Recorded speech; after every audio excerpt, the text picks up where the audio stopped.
বাংলায় স্থানীয় সংবাদ। আসসালামু আলাইকুম। আজ মঙ্গলবার 29শে শ্রাবণ, 7ই সফর, 13ই আগস্ট। বাংলাদেশ বেতার রাজশাহী স্থানীয় সংবাদ পড়ছি আব্দুর রহমান মাসুম। প্রধান উপদেষ্টা শান্তিতে নোবেল বিজয়ী ড মোহাম্মদ ইউনূস দেশের আইন শৃঙ্খলা পরিস্থিতির উন্নতিতে সন্তোষ প্রকাশ করেছেন। তিনি গতকাল রাষ্ট্রীয় অতিথি ভবন যমুনায় সেনাবাহিনী প্রধান জেনারেল ওয়াকারুজ্জামানের সঙ্গে বৈঠককালে সেনাবাহিনীর সক্রিয় ভূমিকার প্রশংসা করেন।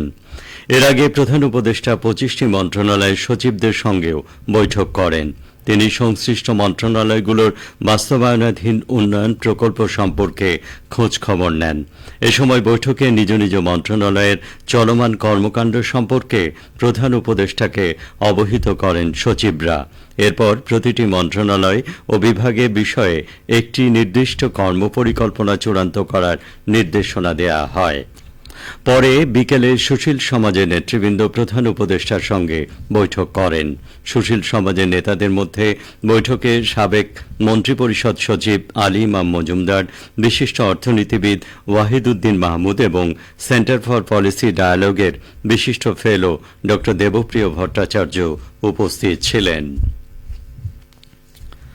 পররাষ্ট্র উপদেষ্টা মোহাম্মদ তৌহিদ হোসেন বলেছেন, শেখ হাসিনা দিল্লিতে দীর্ঘস্থায়ী অবস্থান বাংলাদেশ ও ভারতের দ্বিপাক্ষিক সম্পর্কের ক্ষেত্রে নেতিবাচক কোনো প্রভাব ফেলবে না।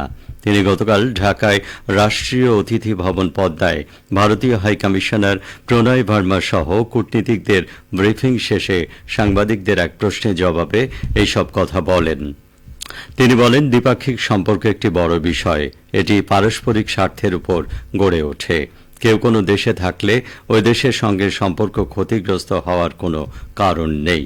পররাষ্ট্র উপদেষ্টা বলেন, বাংলাদেশে যেমন ভারতের স্বার্থ আছে, তেমনি দিল্লিতেও ঢাকার স্বার্থ আছে।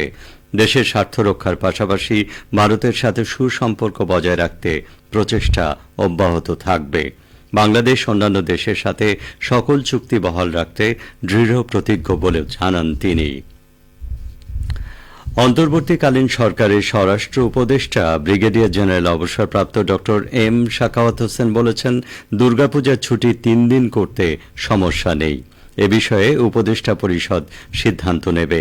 এটি নিয়ে উপদেষ্টা পরিষদে শক্তভাবে সুপারিশ করা হবে। তিনি গতকাল সচিবালয়ে সাংবাদিকদের সাথে আলাপকালে একথা বলেন। তিনি বলেন, সংখ্যালঘুদের সর্বোচ্চ সুরক্ষা দেয়া হবে। সামনে জন্মাষ্টমী, এ সময় কঠোর নিরাপত্তার ব্যবস্থা করা হবে। যে ধরনের নিরাপত্তা দরকার সে ব্যবস্থাই করা হবে। নাটোর জেলা পুলিশের শুরু হওয়া কার্যক্রম পর্যবেক্ষণ করেছেন জেলা প্রশাসক আবু নাসের ভুইয়া এবং পুলিশ সুপার মোহাম্মদ তারিকুল ইসলাম। গতকাল জেলার বড়াইগ্রাম, বাগাতিপাড়া এবং লালপুর থানা পুলিশের কার্যক্রম প্রত্যক্ষ করেন এবং আইন শৃঙ্খলা পরিস্থিতি স্বাভাবিক রাখতে পুলিশ সদস্যদের দিক নির্দেশনা প্রদান করেন তারা। কর্মবিরতি শেষে গতকাল থেকে জেলার 7টি থানা, আদালত, গোয়েন্দা এবং ট্রাফিক পুলিশের পূর্ণ কার্যক্রম শুরু হয়। নাটোর জেলায় পুলিশ বাহিনীর মোট সদস্য সংখ্যা 1090 জন। বৈষম্য বিরোধী শিক্ষার্থী আন্দোলনের ঘটনায় নাটোর জেলায় কর্মরত পুলিশ সুপার সহ বেশ কয়েকজন পুলিশ সদস্য আহত হলেও কেউ নিহত হননি। পুলিশের কোনো যানবাহন এবং স্থাপনাও ক্ষতিগ্রস্ত হয়নি। পুলিশ সুপার মোহাম্মদ তারিকুল ইসলাম বলেন, আইন শৃঙ্খলা পরিস্থিতি সমুন্নত রাখা, জননিরাপত্তা নিশ্চিত করা সহ পুলিশের আনুষঙ্গিক সকল কাজই জেলা পুলিশ ইউনিফর্ম পরিহিত হয়ে একযোগে শুরু করেছে। নিরাপদ সড়ক চাই রাজশাহী জেলা শাখার উদ্যোগে রাজশাহী মহানগরীতে পরিচ্ছন্নতা অভিযান এবং ট্রাফিক ম্যানেজমেন্ট কর্মসূচি পালন করা হয়েছে। এর অংশ হিসেবে গতকাল হাইটেক পার্ক পরিষ্কার পরিচ্ছন্নতা কর্মসূচি পালন করা হয়।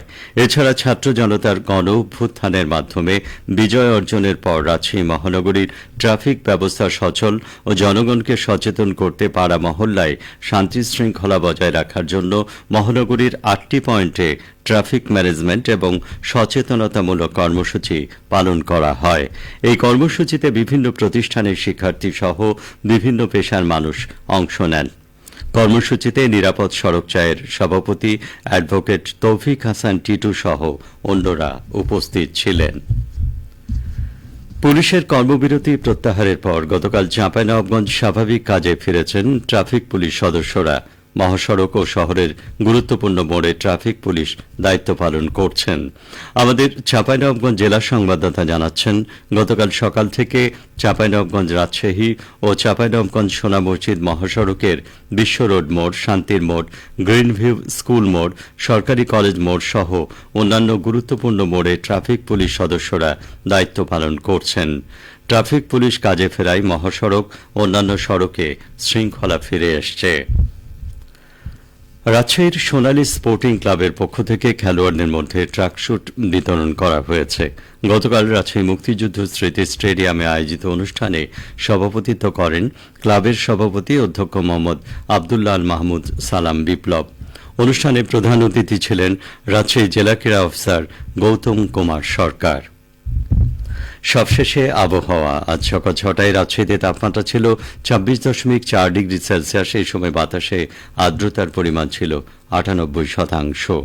রাজশাহী ও পার্শ্ববর্তী এলাকায় আজ সূর্যোদয় হয়েছে ভোর 5টা 39 মিনিটে, সূর্যাস্ত সন্ধে 6টা 41 মিনিটে। সংবাদ শেষ হল। আমাদের পরবর্তী স্থানীয় সংবাদ দুপুর 12টা 10 মিনিটে।